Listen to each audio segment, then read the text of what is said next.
आज हम पढ़ेंगे कक्षा 9वीं की छठी कविता निसर्ग वैभव। ये है हमारे आज के कवि सुमित्रा नंदन पंत। परिचय। इनका जन्म हुआ है 20 मई 1900 में कौसानी उत्तराखंड में और मौत हुई है 28 दिसंबर 1977 में।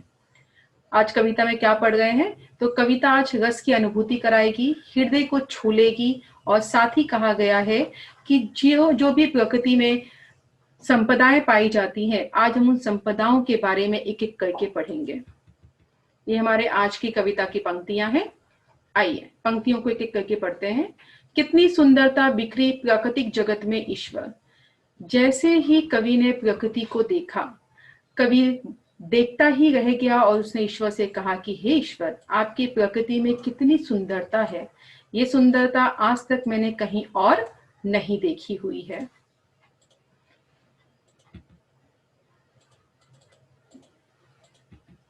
ये देखिए, टपक रही है गिरी शिखरों से झर।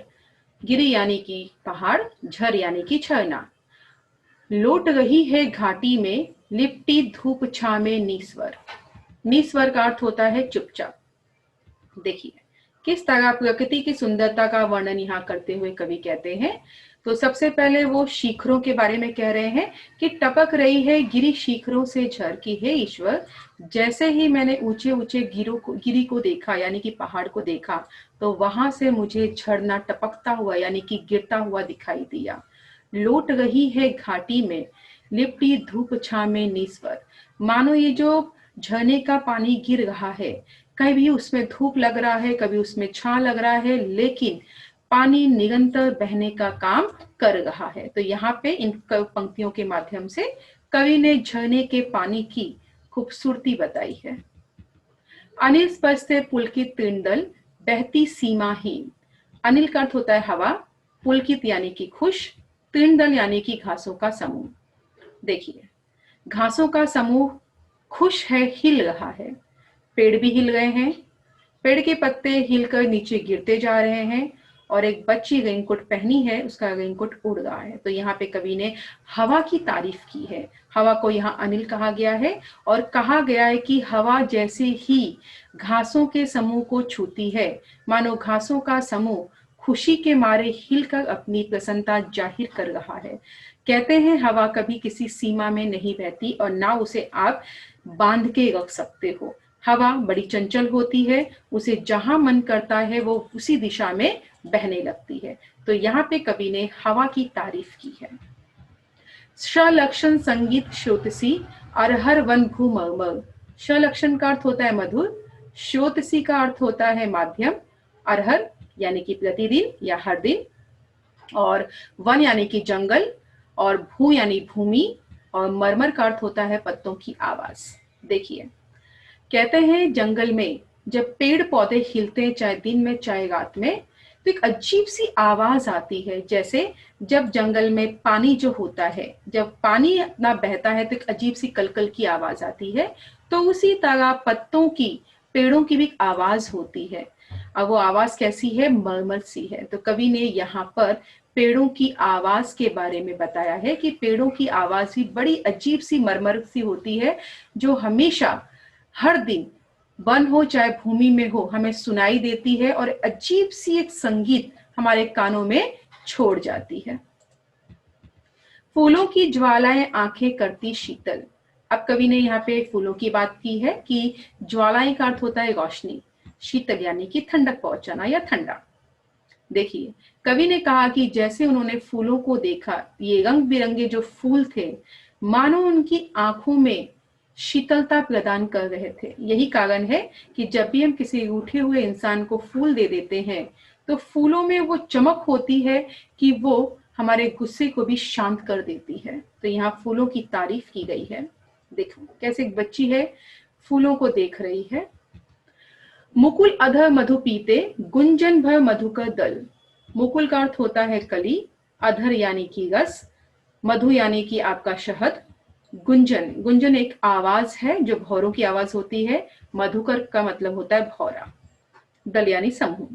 देखिए फिर कवि ने वापस फूलों को देखा तो फूलों पर उनको भौरों का दल बिठाई बैठा हुआ दिखाई दिया, यानी हर फूल पे उन्हें एक दो भौरा बैठा हुआ दिखाई दिया। अब कवि क्या कहते हैं, मुकुल अधर मधु पीते, यानी जो कलियों का रस है, जो शहद निकलता है उसमें से, वो मानो भौरा पी रहा हो, और पीते पीते एक अजीब सी वो एक कुंजन वाली अपनी जो आवाज है भौरों की, ऊ करने वाली, वो आवाज भौरा निकाल रहा है। तितली उड़ती दूर कहीं पल्लो छाया में, रुक रुक गाती वन प्रिय कोमल। पल्लो यानी कि पत्ते, देखिए कैसे तितली उड़ रही है फूलों के मध्य में।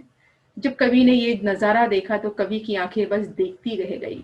फिर वही कवि कहता है कि कहीं दूर पत्तों की छाया में रुक रुक कर कोई गा रही थी, और जब कवि ने ढूंढा तो पता चला कि पत्तों की छाया यानी कि पत्तों के अंदर छिपकर जो हमारी कोयल रानी है, वो अपनी मधुर आवाज सभी को सुना रही थी। लेटी नीली छाएं कृष्ण रवि किरणों में गुंफित। नीली छाएं यहाँ पे आकाश को बोला गया है, कृष्ण यानी कि नुकीली, और गुंफित का अर्थ होता है लिपटी। देखिए जैसे ही सुबह होती है, क्या हुआ, लेटी नीली छाएं, तो कवि ने कहा कि सबसे पहले आकाश एकदम नीले रंग का था, और उसी नीले आकाश में क्या हुआ, जैसे ही सूर्य की किरणें आई, मानो सूर्य की ये जो नुकीली जो किरणें हैं, वो नुकीली किरणें आसमान को चुभा रही हैं अपनी किरणें, और मानो अंबर बड़ा परेशान हो रहा है सूर्य की किरणों से, और सूर्य की किरणें पूरे अंबर पर यानी कि आकाश पर लिपट सी गई है। इसीलिए नीला अंबर अब आपको पीला, कहीं लाल, कहीं ऑरेंज दिखाई दे रहा है। दूरारो भांति ढाले, दूरारो का अर्थ होता है कठिन, ढाले यानी कि तिरछा, यानी कि स्लोपिंग एरिया को बोलते हैं। स्तंभित का अर्थ होता है अचल। देखिए कहते हैं पहाड़ चढ़ने का जो रास्ता होता है वो बड़ा टेढ़ा मेढ़ा होता है, अक्सर लोग पहाड़ पे जल्दी नहीं चढ़ पाते। ये इंसान चढ़ गया, लेकिन यहाँ जाकर क्या कर रहा है, सुस्ता रहा है, क्योंकि उसे पसीने ही पसीने टपक रहे हैं। देखिए अब यहाँ बताया गया है कि उसी तरह ये जो धरती है और ये अंबर, इनके बीच का जो दूरी है ये तय करना आसान नहीं होता, लेकिन जो सूर्य की किरणें हैं प्रतिदिन ये बीच की दूरी तय करती, यानी कि जो सूर्य आकाश में उगा था वो अपनी किरणें आकाश से धरती तक पहुंचा देता है। इस लाइन में कहा है दूरारो भांति ढाले, यानी बहुत कठिन रास्ता है, तिरछा रास्ता है, या ये ऐसा ही नहीं कि सीधा आ जाए, तिरछा रास्ता है सूर्य के लिए ऊपर से नीचे आना, लेकिन फिर भी सूर्य की किरणें हर दिन ऊपर से नीचे आती हैं, और नीचे आकर यहाँ पे कुछ देर के लिए अचल हो जाती हैं, और उसके बाद थोड़ा सुस्ताना शुरू कर देती हैं।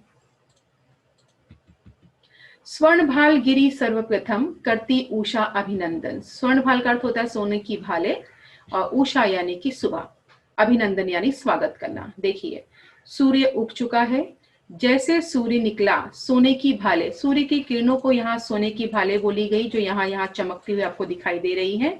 सबसे पहले गिरी कहाँ, तो हमारे भारत की भूमि पर, और जैसे ही सूर्य की किरणें गिरी क्या हुआ, करती उषा अभिनंदन। ये देखिए लोगों ने सुबह का स्वागत करते हुए सूर्य नमस्कार करना और जल छोड़ना शुरू कर दिया। तो यहाँ पर सूर्य की विशेषता और सुबह के समय की विशेषता बताई गई है। सांझ यही सोती छिप निर्जन में कर संध्या वंदन। सांझ यानी शाम, निर्जन का अर्थ होता है एकांत, संध्या वंदन मतलब शाम का समय। ये देखिए सूर्य जा रहा है, संध्या का समय हो रहा है। निर्जन में कर संध्या वंदन, अब निर्जन हो गया यानी कि एकांत हो गया है पूरा आकाश, और ऐसा प्रतीत होने लगा है कि मानो सुबह चली गई है और रात हो गया, यानी कि सूर्य के आने और जाने के क्रम से ही हमें पता चल जाता है कि कब सुबह हुई है और कब शाम हो चुकी है।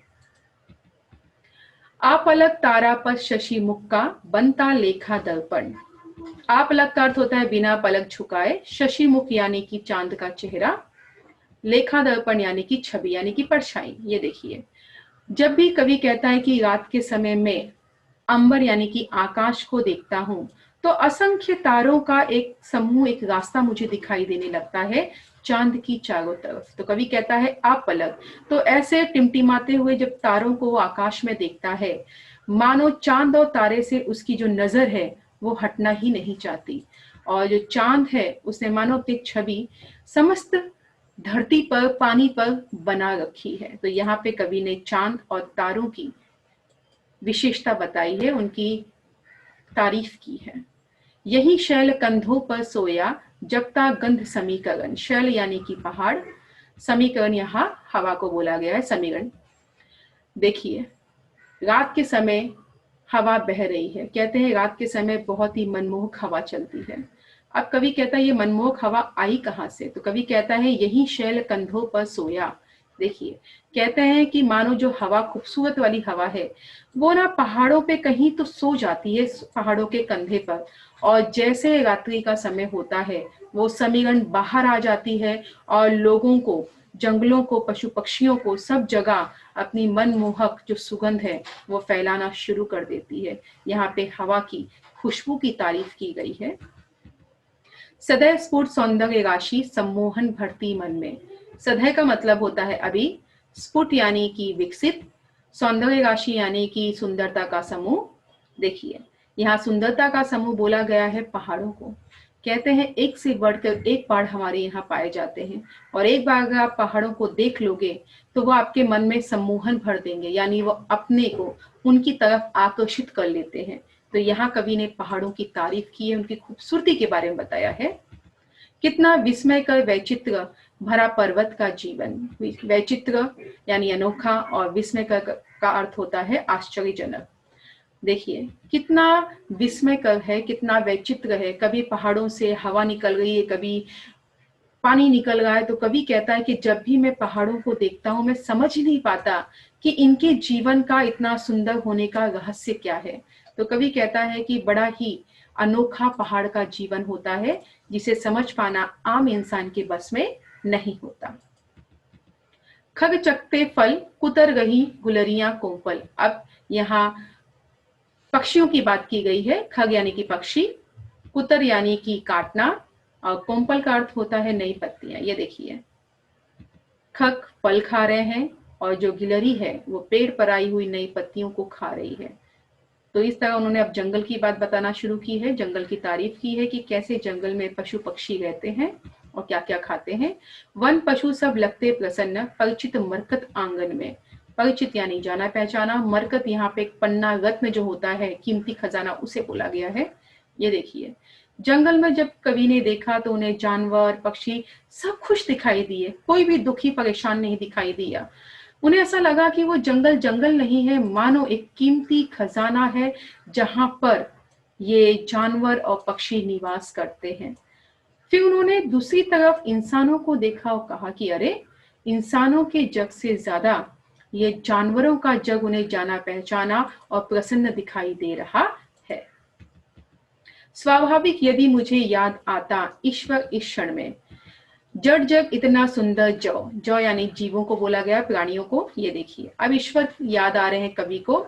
कवि ने ईश्वर को याद करते हुए कहा कि हे ईश्वर, जड़ जग, जड़ जग यहाँ पे जानवरों के जंगलों को बोला गया, उनकी दुनिया को बोला गया कि जानवरों की जो दुनिया है इतनी प्रसन्न कैसी है, इतनी सुंदर कैसी हो सकती है, ऐसा कवि ने ईश्वर को याद करते हुए कहा। और उसी तरफ दूसरी तरफ वो कहते हैं कि चेतन जग में क्या कारण। ये चेतन जग इंसानों की दुनिया को बोला गया है। अरहर यानी कि प्रतिदिन, भीषण यानी कि दुखी, और संघर्षण यानी कि लड़ाई। अब वहीं दूसरी तरफ जब उन्होंने इंसानों की दुनिया को देखा, इंसानों को देखा, तो उन्हें इंसान बड़े परेशान दिखाई दिए, कष्ट करते हुए दिखाई दिए, यहाँ तक कि हमेशा दुखी या रोते हुए ही दिखाई दिए। इसीलिए कवि ईश्वर से कहता है कि हे ईश्वर, ये क्या, जो जानवरों की दुनिया है वो तो खुश है, और जो हम इंसानों की दुनिया यहाँ पे सब दुखी ही दुखी मुझे क्यों दिख रहे हैं। मनुष्य प्रकृति का करना पे नव विश्लेषण संश्लेषण। तो उन्होंने कहा कि हे ईश्वर, विश्लेषण करना यानी कि अब अलग करना है। संश्लेषण का मतलब होता है जोड़ना, यानी अब जांच पड़ताल करनी है। किसकी? उन्होंने ईश्वर से कहा कि हे ईश्वर, अब आप फिर से जांच पड़ताल कीजिए कि क्यों मनुष्य के जीवन में इतनी सारी विचित्र पनाएं हैं, क्यों इंसान कभी रोता है, कभी क्रोध करता है, कभी हंसता है, ऐसा क्या कारण है?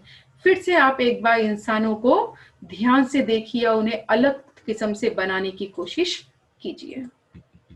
ईश्वर का प्रतिनिधि नर अभिशापित हो उसका जीवन। प्रतिनिधि का अर्थ होता है प्रतिरूप, नर यानी कि इंसान, अभिशापित यानी कि श्रापित। देखिए, फिर उन्होंने ईश्वर को याद कहा और कहा कि हे ईश्वर, एक जमाना था जो ऋषि मुनि जो होते थे आप ही के प्रतिरूप होते थे, यानी कि आप ही के मैसेंजर होते थे, आपकी अच्छी बातें वो हम तक पहुंचाते थे। लेकिन आज क्या हो गया इंसानों को? हम उन्हीं ऋषि मुनियों की संतान है, लेकिन आज एक घर में अगर 3 लोग हैं तो शांति से नहीं रहते, भाई बहन को नहीं देखना पसंद करता, बहन भाई को देखना नहीं पसंद करती। आखिर ऐसा क्या हुआ है कि इंसान का जीवन इस तरह से कष्टमय हो चुका है? लगता अपनी शुद्ध अहंता में ही, शुद्ध अहंता का मतलब होता है छोटा घमंड या तुक्ष घमंड, सीमित केंद्रित, छिन्न हो गया विश्व चेतना से। छिन्न यानी कि अलग। विश्व चेतना, यहाँ पे विश्व के प्रति हमारे कर्तव्यों को बोला गया है। तो कवि कहते हैं कि आज का इंसान अपनी छोटे से घमंड के कारण मानो अपनी दुनिया में सीमित और केंद्रित हो गया, यानी इंसान ने खुद को कंट्रोल कर लिया है। उसे लगता है जो उसने देखा, कहा, बोला वही सही और बाकी कुछ भी सही नहीं है। देखिए, क्यों इंसान आज ऐसा हो गया है कि आज एक अमीर इंसान दूसरे गरीब इंसान की तरफ जल्दी देखना तक पसंद नहीं कर रहा, उसकी मदद तक नहीं करना चाहता। देखिए, गरीब बेचारा किस तरह से सो रहा है और जिंदगी बिता रहा है। तो इस तरह इस कविता के द्वारा कवि ने यहाँ पे ये समझाने की कोशिश की है कि जैसे प्रकृति सबका ध्यान रखती है, सबका पालन पोषण करती है, उसी तरह हमें भी चाहिए कि हम भी प्रकृति को संभाल कर रखें, क्योंकि प्रकृति की संपदाएं अगर एक बार खत्म हो गई तो दोबारा इसे हम जल्दी हासिल नहीं कर पाएंगे।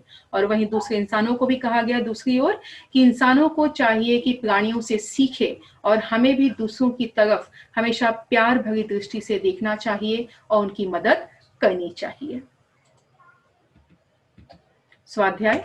कविता में आए प्राकृतिक सौंदर्य के घटक झरना, हवा, सूरज और पर्वत, मतलब ऐसे घटक जो हमने नहीं बनाए, ईश्वर ने हमें रेडीमेड दिया है। तो ये 4 नाम आए हैं कविता में। आपको अरेंज करना है, ये जो चारों डायलॉग है यहाँ वहां लिखा है। तो पहला आपका होगा अनिल स्पर्श से पुलकित कृंदल, दूसरा है निश्चल तरंग से स्तंभित, तीसरा है परिचित मरकत आंगन में, और चौथा डायलॉग है अभिशापित हो उसका जीवन। आशा करती हूँ आपको ये कविता अच्छे से समझ में आ गई होगी। धन्यवाद।